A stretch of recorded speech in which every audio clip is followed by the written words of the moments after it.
and this is Sims Education Center Malappuram.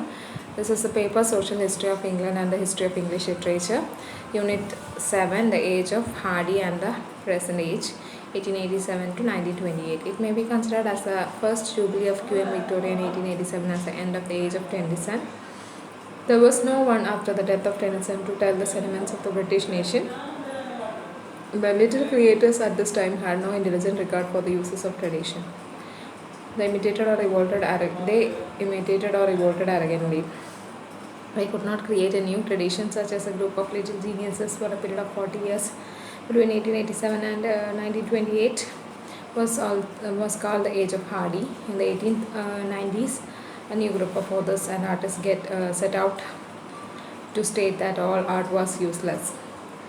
അപ്പം queen വിക്ടോറിയയുടെ ആദ്യത്തെ jubilee ആയിട്ട് മീൻസ് ടെന്നിസൻ്റെ ഏജിന് ശേഷമുള്ള ആ കാലത്തെ പറയാം.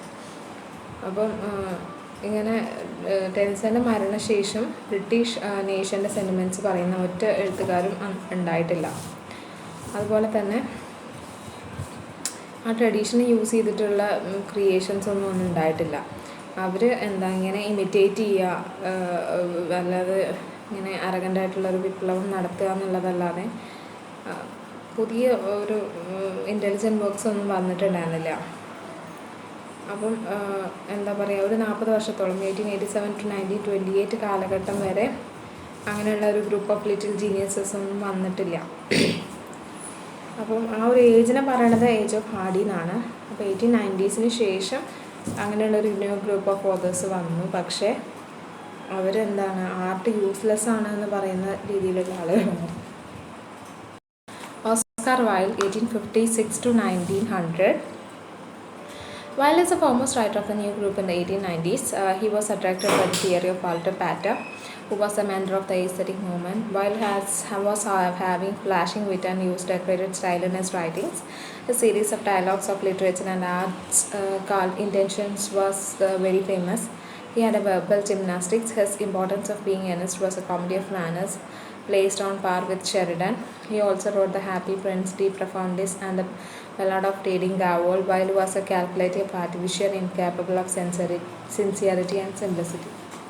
അപ്പോൾ ഈ ഒരു പുതിയ കാറ്റഗറിയിൽ വരുന്ന ആദ്യത്തെ റൈറ്ററാണ് വൈൽഡ് 1890s കാലഘട്ടത്തിൽ. അദ്ദേഹം വാൾട്ടർ പാറ്ററിൻ്റെ തിയറീസ് അദ്ദേഹം അട്രാക്റ്റഡ് ആയി തിയറീസിൽ. അതുപോലെ തന്നെ എസ്തെറ്റിക് മൂവ്മെൻ്റ് മെൻറ്ററാണ് വാൾട്ടർ പാറ്റർ. അപ്പം അദ്ദേഹത്തിൻ്റെ വർക്ക്സിൽ അങ്ങനെ ഫ്ലാഷിങ് വിറ്റും അതുപോലെ തന്നെ ഡെക്കറേറ്റർ സ്റ്റൈൽസും ഒക്കെ ഉണ്ടായിരുന്നു. അപ്പം ലിറ്ററേച്ചറിൽ ഒരു സീരീസ് ഓഫ് ഡയലോഗ്സ് ഉണ്ട്, അതിന് ഇൻറ്റൻഷൻസ് എന്ന് പറയുക, അത് ഭയങ്കര ഫേമസ് ആയിരുന്നു. പിന്നെ അദ്ദേഹത്തിന് നല്ല വെർബൽ ജിംനാസ്റ്റിക്സ് ഉണ്ടായിരുന്നു എന്ന് പറയുന്നത്. Verbal gymnastics means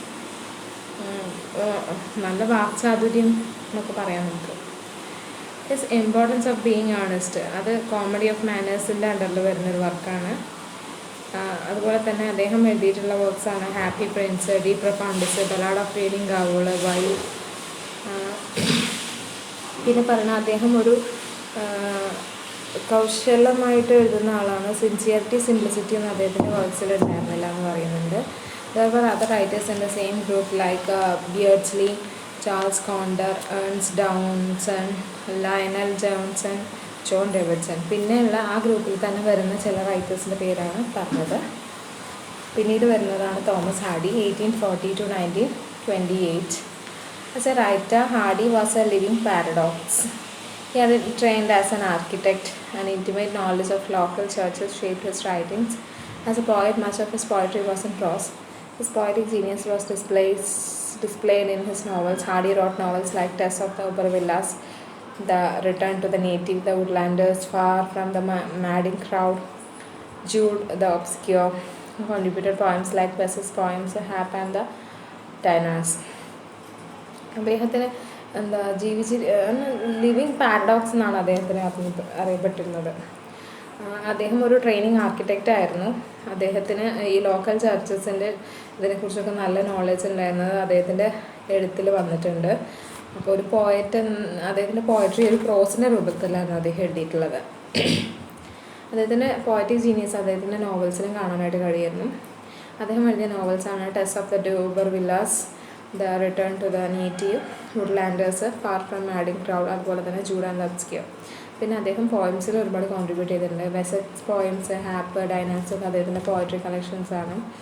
hardy created human tragedy with courageous men and women. Almost all his characters, both minor and major, were created with fullness, vigor and assurance. In the use of tragedy, Hardy can be compared with a great figure of world literature. In the use of pathos, he is unsurpassed. His works, whether novels or poems, were the outcome of a man painfully dissatisfied with the age in which he lived. Hardy distrusted modern civilization because he suspected that it could decivilize men. അപ്പോൾ human tragedy ആയിരുന്നു, അതുപോലെ തന്നെ courageous men and women ആയിരുന്നു അദ്ദേഹത്തിൻ്റെ characters. അദ്ദേഹത്തിൻ്റെ characters minor ആണെങ്കിലും major ആണെങ്കിലും അതതിൻ്റെ പൂർണ്ണതയിൽ ഉണ്ടായിരുന്നു. അദ്ദേഹത്തിൻ്റെ ട്രാജഡി എന്ന് പറയുന്നത് നമുക്ക് കമ്പയർ ചെയ്യാം. മീൻസ് വേൾഡ് ലിറ്ററേച്ചറിൽ തന്നെ ഒരു ഗ്രേറ്റ് ഫിഗറാണെന്ന് പറയാം. അതുപോലെ തന്നെ അദ്ദേഹത്തിൻ്റെ യൂസ് ഓഫ് പാത്തോസ്, അതിന് അതിരുകളില്ല എന്ന് പറയാം. അതുപോലെ തന്നെ അദ്ദേഹത്തിൻ്റെ നോവൽസ് ആണെങ്കിലും പോയംസ് ആണെങ്കിലും എന്താ പറയുക, ഒരു വേദനാജനകമായി ഒട്ടും മീൻസ് തൃപ്തിയില്ലാത്ത രീതിയിലുള്ള ഒന്നാണ്. മോഡേൺ സിവിലൈസേഷൻ അദ്ദേഹം വിശ്വസിച്ചിരുന്നില്ല. അത് എന്താ പറയുക, മനുഷ്യനെ അപരിഷ്കൃതനാക്കും എന്നാണ് അദ്ദേഹം പറഞ്ഞത്. Poets between the years 1892 to 1913. അപ്പോൾ 1892 1913 കാലഘട്ടങ്ങളിലുണ്ടായിരുന്ന പോയറ്റ്സിനെയാണ് ഇവിടെ പറയുന്നത്. Alfred Austin, a political journalist who aspired to be a philosophical poet, wrote some sentimental poetry. Between 1892 and 1913, there was not much remarkable poetry. Therefore, this period may be treated as a transition period. W.E. Henley wrote in his poetry free verse stanzas. William Watson attempted to write elegies. Alfred Noyes in his poetry employed pictorial emphasis. Alfred Austin ഒരു political ജേർണലിസ്റ്റാണ്, അതുപോലെ തന്നെ ഒരു philosophical പോയറ്റാണ്. അദ്ദേഹം കൂടുതലും sentimental പോയട്രിയാണ് എഴുതിയിട്ടുള്ളത്. 1892 1913 കാലഘട്ടങ്ങളിൽ വലിയ remarkable ആയിട്ടുള്ള പോയട്രി ഒന്നും ഉണ്ടായിട്ടില്ല. അപ്പോൾ ആ പീരീഡിനെ ഒരു ട്രാൻസിഷൻ പീരീഡായിട്ടാണ് കണ്ടിരുന്നത്. W. ഹെൻറി ഫ്രീ വേഴ്സ് സ്റ്റാൻസയിലാണ് പോയട്രി എഴുതിയിരുന്നത്. അതുപോലെ വില്യം വാട്സൺ എഴുതിയിരുന്നത് എലിജീസ് ആയിരുന്നു. ആൽഫ്രഡ് നോയൽസിൽ പിക്ചോറിയൽ എംഫസിസ് ആണ് ഉണ്ടായിരുന്നത്. There were three poets who stood apart from others in the transition period. They are Francis Thompson, A. E. Housman and Robert Bridges. അപ്പോൾ 3 പോയറ്റ്സിനെയാണ് transition പീരീഡിന് അല്ലാതെ പറയുന്നത്. അത് ഫ്രാൻസിസ് തോംസണും എ ഇ ഹൗസ്മാനും റോബർട്ട് ബ്രിഡ്ജസുമാണ്. Francis Thompson had a bundle of features in his life. He lived with poverty, drugs, intellect and imaginative splendor. He passed many stages in his life. The personal experiences seen in The Hound of Heaven. He also wrote Ode to Setting Sun and a group of poems on children. ഇപ്പോൾ Francis Thomson ജനിച്ചത് 1859 മരിക്കുന്നത് 1907. അദ്ദേഹത്തിന് ലൈഫിൻ്റെ ഒരു features ഒരുപാടുണ്ടായിരുന്നു. അദ്ദേഹം ദാരിദ്ര്യവും ഡ്രഗ്സും ഒക്കെ ആയിട്ടാണ്, അങ്ങനെയുള്ളൊരു ഇതിലാണ് ജീവിച്ചത്. അദ്ദേഹത്തിന് ഇമാജിനേറ്റീവ് പവർ വളരെയധികം ഉണ്ടായിരുന്നു. അദ്ദേഹം ജീവിതത്തിൽ പല സ്റ്റേജസും കടന്നു പോയിട്ടുണ്ട്. അദ്ദേഹത്തിൻ്റെ പേഴ്സണൽ എക്സ്പീരിയൻസ് ആണ് ദ ഹൗണ്ട് ഓഫ് ഹെവൻ എന്നുള്ള വർക്കിൽ കാണാൻ കഴിയുക. അതുപോലെ തന്നെ അദ്ദേഹം എഴുതിയിട്ടുള്ള വർക്കാണ് ഓഡ് ടു സെറ്റിംഗ് സൺ. പിന്നെ ചിൽഡ്രൻസിന് വേണ്ടിയിട്ടുള്ള ഒരു ഗ്രൂപ്പ് ഓഫ് പോയിംസ് എഴുതിയിട്ടുണ്ട്. ഇനി എ ഇ ഹൗസ്മാൻ ആണ്. A E Housman 1859 to 1936 only wrote 2 small books of verse. They are Shropshire Lad and Lad poems. He had perfection in technique and beauty in his poems. അപ്പോൾ A E ഹൗസ്മാൻ അദ്ദേഹം ആകെ എഴുതിയിട്ടുള്ളത് 2 small book of verse ആണ്. ഒന്ന് ഷ്രോപ്ഷയർ ലാഡും മറ്റത് LAD പോയംസും. അപ്പോൾ അദ്ദേഹത്തിൻ്റെ ഒരു വർക്കിന് പ്രത്യേകത പറഞ്ഞാൽ പെർഫെക്ഷനും ബ്യൂട്ടിയും ഉണ്ടായിരുന്നു. Robert Bridges ആണ്. 1844 to 1930 was a surgeon and only at the age of 40 he resorted to write poetry. Between 1885 and 1905 he wrote a series of ghost dramas and mass. His lyrics, The Growth of Loves and Eros and the Psyche, were famous. The lengthy philosophical poem, The Testament of Beauty, was a remarkable work by Bridges. He experimented English classical meters. He had always a message manifested in his poems. Robert bridge ഒരു സർജനായിരുന്നു. 40-ാമത്തെ വയസ്സിലാണ് അദ്ദേഹം കവിത എഴുതാൻ തുടങ്ങിയത്. 1885-95 കാലഘട്ടങ്ങളിൽ അദ്ദേഹം ഒരു series of verse dramas എഴുതിയിട്ടുണ്ട്. അദ്ദേഹത്തിൻ്റെ lyrics the growth of love and Eros Psyche ഒക്കെ ഫേമസ് ആണ്. അദ്ദേഹത്തിൻ്റെ ലെങ്തി ഫിലോസഫിക്കൽ പോയായിട്ടുള്ള ദ ടെസ്റ്റ്മെൻറ്റ് ഓഫ് ബ്യൂട്ടി എന്ന് പറയുന്നത് ഒരു ഏറ്റവും റിമാർക്കബിൾ ആയിട്ടുള്ള ഒന്നായിട്ട് പറയാം.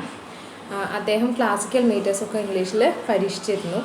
അതുപോലെ തന്നെ അദ്ദേഹത്തിൻ്റെ എല്ലാ പോയത്തിലും ഒരു മെസ്സേജ് അദ്ദേഹം കൺവേ ചെയ്യാനായിട്ട് ശ്രമിച്ചിട്ടുണ്ടായിരുന്നു.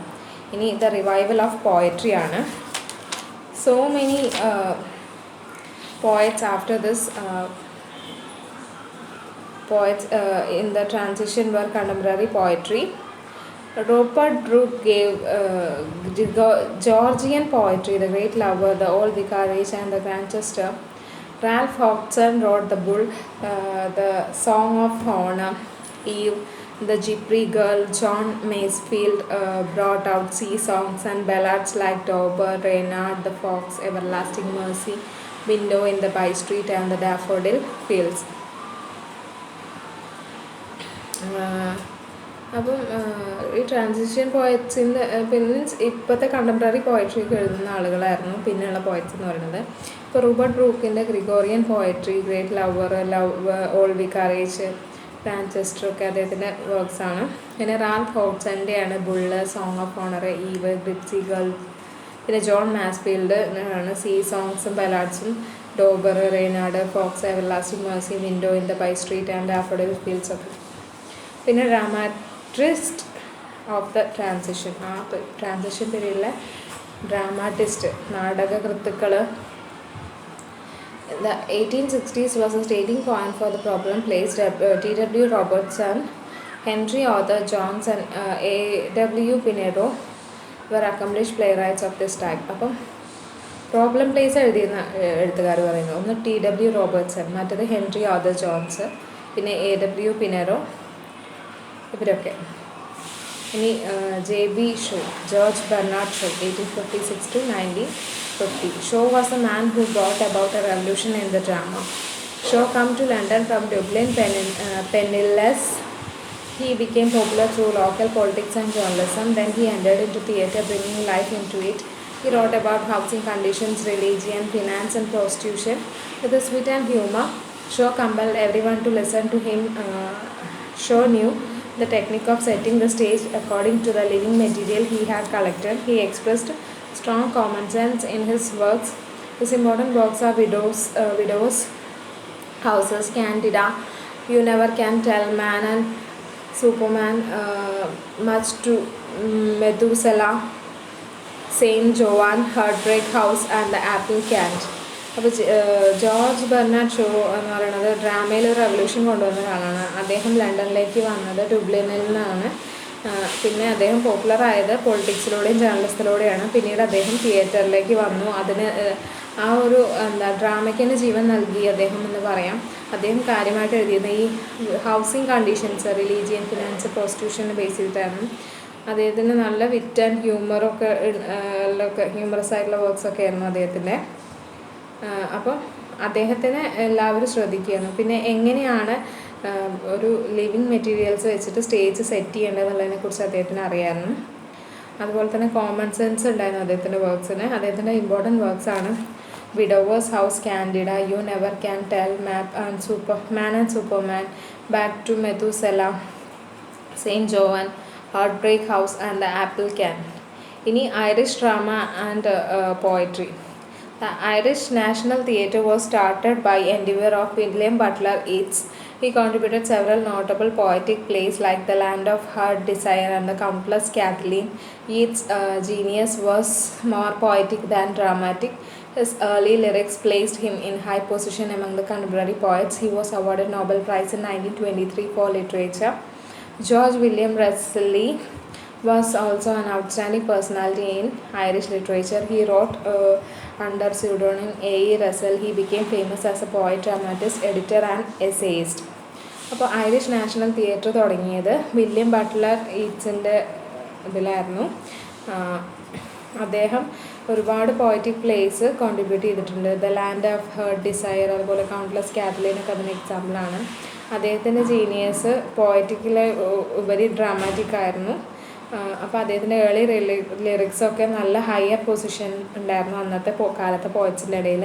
അദ്ദേഹത്തിന് 1923 ലിറ്ററേച്ചറിൽ നോബൽ പ്രൈസ് ലഭിച്ചിട്ടുണ്ട്. പിന്നെ വരുന്നത് ജോൺ വില്യം റസലിയാണ്.